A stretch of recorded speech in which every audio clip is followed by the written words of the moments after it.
बिस्मिल्लाहिर्रहमानिर्रहीम। अस्सलाम वालेकुम। आज 23 अप्रैल बरोज़ जुम्मा हम बात करेंगे शहबाज शरीफ की रिहाई के हवाले से। शहबाज शरीफ की जो रिहाई है, जिस तरीके से आज वो रिहा हुए हैं और उसके बाद रिहा होती मरीम नवाज़ के लिए जो बड़ी मुश्किलात पैदा कर दी हैं, वो मैं आपके साथ शेयर करूँगा कि मरीम नवाज़ की सारी सियासत आज दफन हो गई है शहबाज शरीफ के आने से पहले। उनकी आधी सियासत उस दिन दफन हुई थी जिस दिन हमज़ा शहबाज बाहर आए थे, और आज शहबाज शरीफ के आने के बाद मरीम नवाज़ की जो सियासत है वो ख़त्म हो गई है। और शहबाज शरीफ ने आती धमाकेदार ऐलान कर दिया जो कि मरीम नवाज़ के लिए एक बड़ा ही उसके लिए एक सख्त ऐलान है, वो मैं आपके साथ शेयर करता हूँ। साथ हम बात करेंगे शहबाज शरीफ की बेल के हवाले से। नून लीग की जो क़यादत है और स्पेशली जो राना सनाउल्लाह हैं, वो कुछ गलत फहमियाँ फैला रहे हैं और वो केस के फैक्ट्स को जो है वो गलत बयान कर रहे हैं और उसकी तस्हीह करना ज़रूरी है। आप एक बात ज़हन नशीन कर लें कि जब शहबाज शरीफ की दरख्वास्त ज़मानत अबूरी दरख्वास्त ज़मानत थी गिरफ़्तार होने से पहले, आपको याद होगा, और हमने हर रोज़ उसके ऊपर बात की थी, वो भी यही लाहौर हाई कोर्ट थी और अब फ़ैसला भी इसी लाहौर हाई कोर्ट ने दिया है। तो आप एक बात जहन नशीन कर लें कि उस वक्त जो लाहौर हाई कोर्ट ने 6 दिन समाअत की थी और पूरा दिन शहबाज शरीफ के वकला बहस करते थे, और फिर शहबाज शरीफ ने भी एक बुकलेट लेकर आए थे जो 100 सफ़ात पर मुश्तमिल था, जिस पर उसने अपने कारनामे लिखे थे कि मैंने अपने इस पूरे टेन्योर में कौन कौन सा ऐसा काम किया है, मैंने कौन कौन सी मुल्क की खिदमत की है, मैंने कैसे मुल्क के कर्ज़े उतारे हैं, मैंने अपने बच्चों की जो शुगर मिले हैं उनको नुकसान पहुंचाकर मैंने बाकी लोगों को सब्सिडी दी है। वो इधर उधर की बातें आप जानते हैं। 6 दिन मुसलसल डेली बहस हुई थी और बहस होने के बाद शहबाज शरीफ ने वो अपनी ज़मानत वापस ले ली थी। आप जानते हैं ज़मानत वापस कब ली जाती है? ज़मानत तब वापस ली जाती है जब ज़मानत खारिज होने का ख़तरा हो या अदालत ज़मानत खारिज कर रही हो, तो हम कहते हैं कि वो ज़मानत वापस कर दें ताकि कोई मेरिट के ऊपर उनके ख़िलाफ़ फ़ैसला सफ़े मिसल पर ना आए। और वो वापस जब ली जाती है तो उसके बाद वो खारिजी समझी जाती है। उसको भी कहा जाता है कि वो बसीगा वापसी खारिज, लेकिन उसका जो डिटेल ऑर्डर है वो सामने नहीं आता। अब मेरा सवाल है राना सनाउल्लाह से। राना सनाउल्लाह कहते हैं कि जो इल्ज़ामात थे शहबाज शरीफ के ख़िलाफ़ वो लाहौर हाई कोर्ट ने फ़र्ज़ी करार दे दिए हैं। तो मैं सवाल करूंगा राना सनाउल्लाह से कि यही लाहौर हाई कोर्ट है, 6 दिन आपने बहस की थी और बहस करने के बाद उस वक्त तो लाहौर हाई कोर्ट आपको मेरिट के ऊपर ज़मानत नहीं दे रही थी और बिल आखिर आपने वो वापस लेके गिरफ़्तारी दी थी। अब आप कहते हैं कि अब वाली हाई कोर्ट को वो फ़र्ज़ी नज़र आते हैं, तो क्या उस वक्त वाली जो हाई कोर्ट थी, क्या यही हाई कोर्ट नहीं थी जिसको 6 दिन आप इन्हीं पॉइंट्स के, यही वकील थे, यही पॉइंट्स थे, यही आपके पास सारी कहानी थी, और उस वक्त शहबाज शरीफ ख़ुद अदालत में मौजूद थे, वो ख़ुद भी बार बार अदालत में अपने केस को पुट करते रहे और उसके बावजूद लाहौर हाई कोर्ट ने आपको ज़मानत नहीं दी थी। और जब आपको ये लगा था कि ज़मानत आपको नहीं मिल रही और आपने ज़मानत वापस ले ली थी, तो तब लाहौर हाई कोर्ट और आज की लाहौर हाई कोर्ट में क्या फ़र्क है? या तो ये लाहौर हाई कोर्ट जो अब फैसला देने वाली है वो बहुत समझदार थी, या फिर पहले वाली समझदार थी। आप ये ना कहें कि अगर अब आपको हाई कोर्ट ने ज़मानत दे दी है तो आपको कोई क्लीन चिट मिल गई है या वो फ़र्ज़ी इल्ज़ामात हो गए हैं, और जब पहले हाई कोर्ट आपको ज़मानत नहीं दे रही थी तो फिर इसका मतलब है तब तो नैब की बात ठीक थी, तब तो नैब के जो आर्गूमेंट्स थे उससे हाई कोर्ट जो है वो उसको फॉलो कर रही थी या उसको एडमिट कर रही थी, जिसकी बुनियाद पर आपको उम्मीद ख़त्म हो गई थी कि अब ज़मानत नहीं मिलनी, जिस बुनियाद पर आपकी ज़मानत खारिज होने के फ़ैसले से पहले ही मैं तो उस वक्त भी ये समझता था कि लाहौर हाई कोर्ट ने कानून के मुताबिक काम करना था, शहबाज शरीफ की विश के मुताबिक नहीं करना था। अगर शहबाज शरीफ की दरख्वास्त ज़मानत खारिज हो रही थी और उस वक्त मुलज़म वापस लेता है, तो तब लाहौर हाई कोर्ट को ये सोचना चाहिए था कि 6 दिन मुसलसल बहस की है और उस बहस के बाद मुलज़म को ये कैसे हक़ दिया जा सकता है कि वो वापस ले, बल्कि वो मेरिट पर खारिज होनी चाहिए थी, ना कि बसीगा वापसी खारिज होती।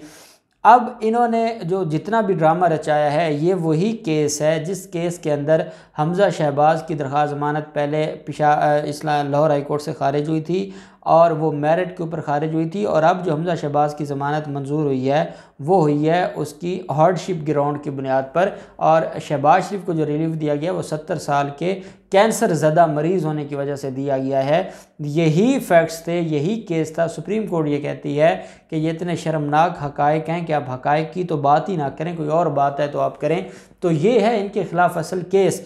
और इनके ख़िलाफ़ 110 गवाहान हैं। 110 गवाहान में से 10 गवाह अब तक पेश हो चुके हैं। अगर आपको ये लगता था कि आप बेगुनाह हैं तो फिर आपने अपने केस को लिंगर ऑन क्यों किया? आप अपने केस में कभी पेश नहीं होते थे, कभी आपका वकील सुप्रीम कोर्ट होता था, कभी कोई आप बहाना लगाते थे, फिर आपने जज ही ट्रांसफ़र करवा दिए। तो ये जो सारा मामला है वो इस बात क्या गवाह है कि आप कौम को बेवकूफ़ नहीं बना सकते। ठीक है, आपका एक आपका ज़ोर चलता है और आप रिलीफ ले जाते हैं, लेकिन उससे ये मुराद नहीं है कि आपने चोरी नहीं की।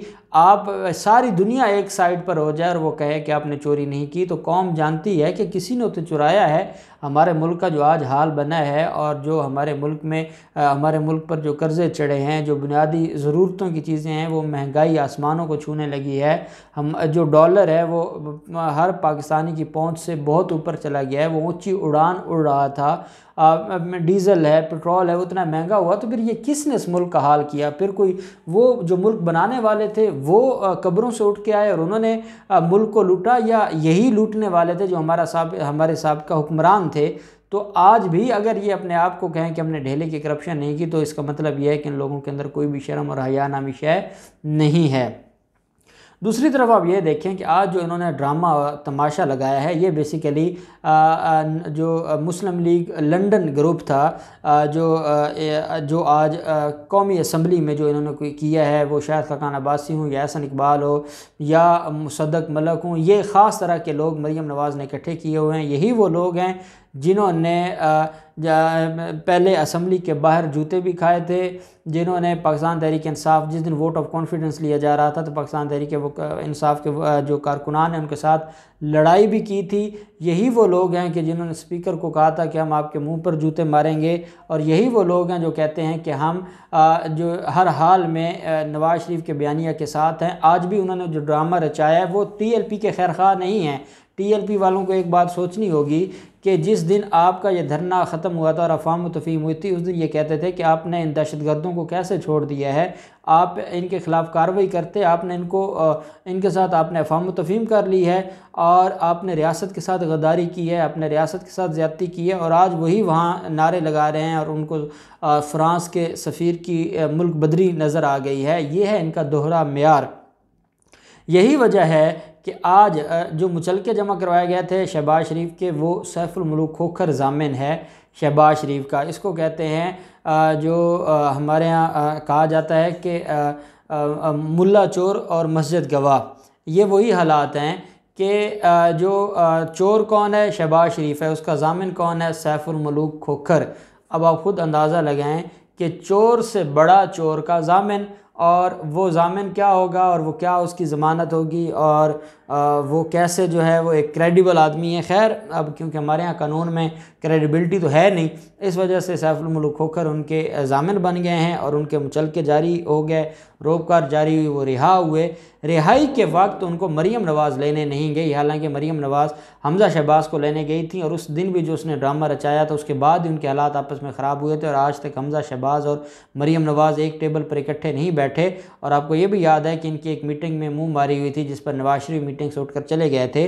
तो यही जो शहबाज शरीफ हैं, शहबाज शरीफ से जब पूछा जाता है कि मौलाना फजल रहमान ने ईद के बाद, क्योंकि मौलाना फजल रहमान ने 26 को इजलास बुलाया है, और मौलाना अब उसमें ना PP होगी ना ANP होगी, और उस इजलास में कौन होगी? मरीम नवाज़ होगी, या जो पाकिस्तान मुस्लिम लीग नून है, या JUIF है, या मैंगल है, या इस तरह की जो जमातें रह गई हैं। अब इन्होंने प्लान ये किया है कि ईद के बाद लॉन्ग मार्च करेंगे, लेकिन शहबाज शरीफ कहते हैं कौन सा लॉन्ग मार्च? आप देख नहीं रहे कोरोना की हालात क्या हैं? मैंने तो अपने इस्तकबाल के लिए लोगों को नहीं बुलाया, खामोशी से घरों में बैठ जाएं और कुछ भी नहीं करना, और सारे मामलात जो है वो तरीके से चलेंगे। ये है सबसे बड़ा तमाचा मरीम नवाज़ के बयानिया पर। मरीम नवाज़ जो अब पर तोल रही थी, जो TLP से वो अपने मकासद हासिल ना कर सकी, सोशल मीडिया पर इंडिया के साथ मिलकर वो अपने मकासद हासिल ना कर सकी, अब उसने ये अनाउंस किया था कि इन सारे मामलात से हुकूमत निकल गई है, अब हम ईद के बाद लॉन्ग मार्च करेंगे मौलाना के साथ मिलकर। लेकिन शहबाज शरीफ ने कह दिया, क्योंकि सदर शहबाज शरीफ है, मरीम नवाज़ तो नायब सदर हैं, सदर शहबाज शरीफ है, और शहबाज शरीफ ने कह दिया कोई लॉन्ग मार्च नहीं होगा, आप कोरोना के जो हालात हैं आप खुदा का खौफ करें, और कारकुनान से ये कहा कि आप क्यों आए हैं, आप वापस चले जाएं, और हालात बहुत ख़राब हैं। अब शहबाज शरीफ को लेने इसलिए मरीम नवाज़ नहीं आई कि शहबाज शरीफ मरीम नवाज़ ज़रा ये कहते हैं कि हमज़ा शहबाज को बाकायदा शहबाज शरीफ ने कहा था कि मरीम को ना बुलाना, उसकी ड्रामेबाजी मुझसे बर्दाश्त नहीं होती और वो ड्रामा करेगी और उसकी वजह से मैं मज़ीद उसको अब बर्दाश्त नहीं कर सकता। और हमज़ा शहबाज भी क्योंकि उनके आपस में तल्लुकात ऐसे हैं कि शायद खाकान अब्बासी के ज़रिए ये पैगाम मरीम नवाज़ तक पहुँचाया गया कि आपने नहीं आना, और मरीम नवाज़ नहीं आई। और अब मरीम नवाज़ की तो बिल्कुल छुट्टी हो गई है, क्योंकि जहाँ सदर आ गया है तो फैसले सदर ही करेगा। पाकिस्तान पीपल्स पार्टी पहले सदर की तरफ देख रही है और वो सारी मामलात सदर के साथ ही डिस्कस करेगी। अब ऐसे में मरीम नवाज़ की सियासत का मुस्तकबिल क्या होगा, ना तो उसको किसी ने लंदन जाने देना है और ना ही उसको शहबाज शरीफ ने यहाँ सियासत करने देनी है। देखते हैं आगे फ्यूचर क्या है पाकिस्तान मुस्लिम लीग नून का। जो भी डिटेल्स होंगी हम आपके साथ शेयर करते रहेंगे। अल्लाह पाक पाकिस्तान का हामी नासिर हो। बहुत शुक्रिया। अल्लाह हाफ़िज़। पाकिस्तान जिंदाबाद।